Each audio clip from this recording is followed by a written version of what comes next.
Hey guys, Hey there, I'm Mel. I'm Chris. We are Limited Mobility, Unlimited Miles. So, this is going to be the last installment of our motorcycle wreck to recovery to RV full time life. We're going to wrap things up, stick this in a playlist, so if anybody ever wants to go back and watch them, hear what our story is, it'll be there. And at the end of the video, we're going to put some before pictures and after pictures of our wreck to show you how bad it was and how far we came since 4 years ago, basically. 3 years ago. May of, yeah, you're right, 4 years. Oh man. I'm always right. You won't hear me say that very often. I don't give in that easy usually. Anyway, okay, so basically, the rest of the story is just months and months and months of healing in slow increments. You know, moving from a walker to a cane to Chris eventually got to the point where he doesn't even need his cane anymore. I still use mine. I think Chris should use his, but he doesn't want to. I use mine because I think it helps my gait and makes me walk like you're supposed to walk. If I don't use it, I weeble wobble, and I think that'll be detrimental to me in the long haul. I weep wobble, but that's my choice. Yeah, that's his choice. So yeah, we just did that. So we kind of like, we got to a point where we were both like, the doctors told us that at about 2 years would be like the point of recovery. You probably aren't going to get a lot better once you get past 2 years. So we had gotten to that point and we were just like, okay, what happens now? What do we do next? We talked about getting another motorcycle. And I talked about getting another Chris bike. really wanted to get another motorcycle. I, of course, was very hesitant. At this point, I still really missed the ride. You know, I missed because we're coming off of 2 years of literally nothing. When before we were riding and taking trips and just having all kinds of adventures. And now we've just been basically at home for 2 years. So, the adventure enticed me. Like I was like, yeah, I miss that.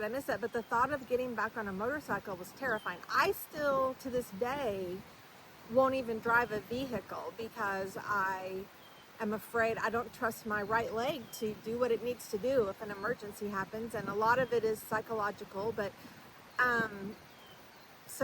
but I even get nervous being a passenger in a vehicle. So I was just very hesitant, and I was just like, I don't know if I can do it. I don't know if I can get back on a bike. What were your thoughts? I want to get back on a bike. Ridden all my life, but after you ride solo by yourself for a long time, and then you find somebody to ride with you, it's kind of pointless because we didn't ride with a group of people, and the way we rode, we'd get on the bike, and Mel would say, "Where we're going?" I said, "We're going north, or we're going south, we're going east." We really never had a destination. We were going to Missouri one time and ended up in Illinois, so just never had any plans and the freedom and the wind blowing. That was my cup of tea. But we've discovered RVing since then. Well, and it was kind of like, it was a physical limitation as well because, Chris broke his back, and that vibration, the vroom vroom, which we used to enjoy, I feel like now we couldn't travel the way we wanted to. Sure, we could have gotten an RV and gone bar hopping, or maybe over RV. motorcycle, and done some bar hopping, or maybe a trip to Eureka Springs that was about, within an hour.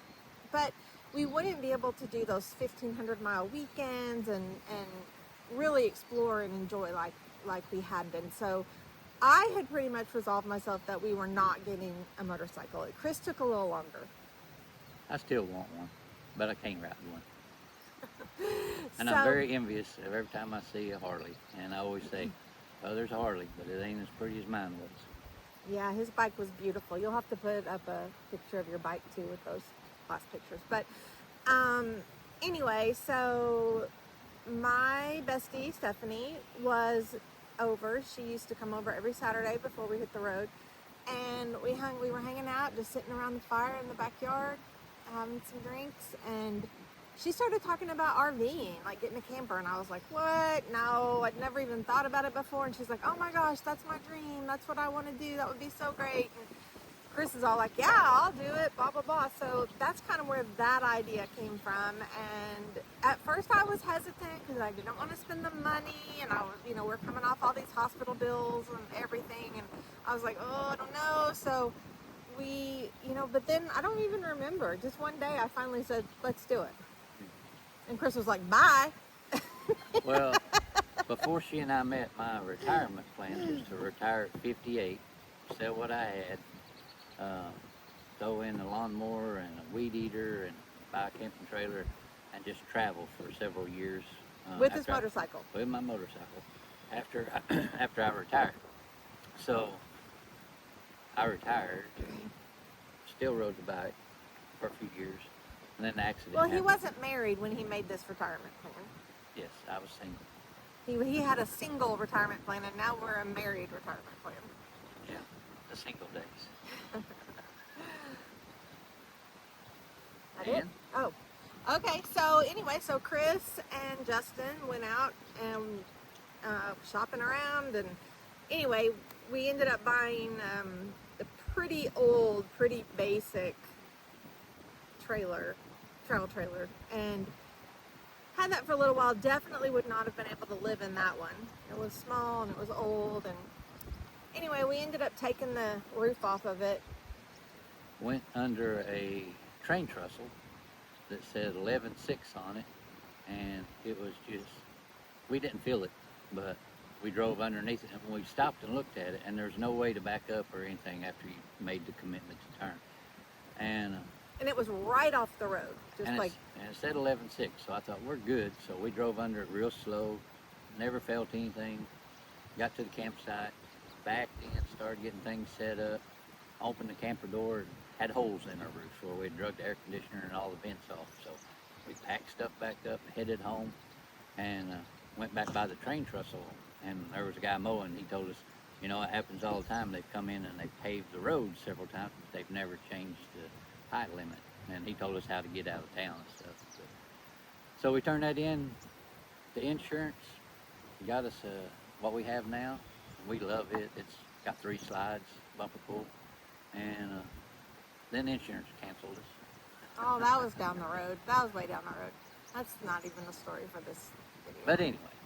But so that's how we ended up in the one we've got, and then we did that. We did some like long trips, like some months out and coming back, and did that for about a year, and just finally, it was actually, I was ready to go full time. Like, let's go. I want to go full time. Chris is all like, I need to have a home base. I need to stick some bricks, and I was just like, ugh. And at the time, we owned like a 13-acre property with that needed a lot of upkeep. It was hard for us to just leave it because we would have to pay somebody to take care of it. And anyway, it was just finally convinced them, and we went full-time on the road in February of this year, 2026, and I haven't regretted it for a second. I love it. I love everywhere we've gone.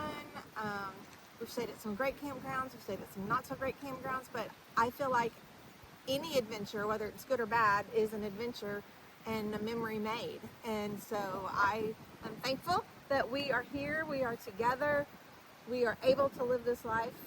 We survived our, we both could have died, but we didn't. So we're making the best of it. There's some things we can do, some things we can't, some things we have to modify, but we still have a pretty great life, I think. Yeah. Everywhere we go, I'm looking for property. Yes, we're in Nama, Michigan right now, and he's all like, let's buy a house in Nama. When we were in Grand Marais, let's buy a house in Grand Marais. Like, so we're kind of on a trip. We're kind of planning to like travel, and then hopefully find a place that we both fall in love with, and that's where we want to eventually buy property and whenever we decide to come off the road. But for now, Upper Peninsula is it. so far, that's our choice right now is the UP.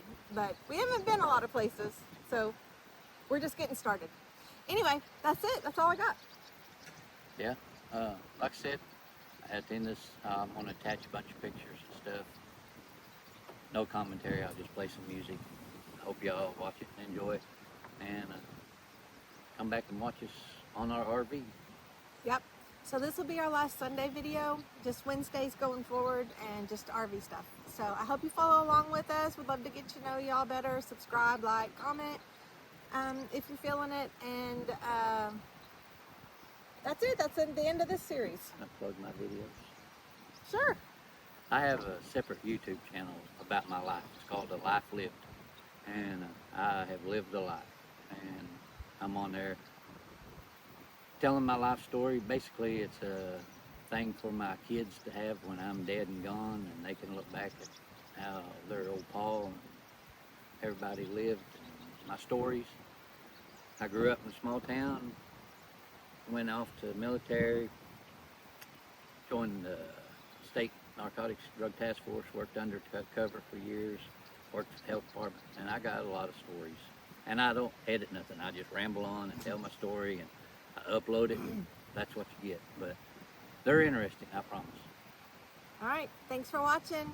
We'll see you on the road. See you next time.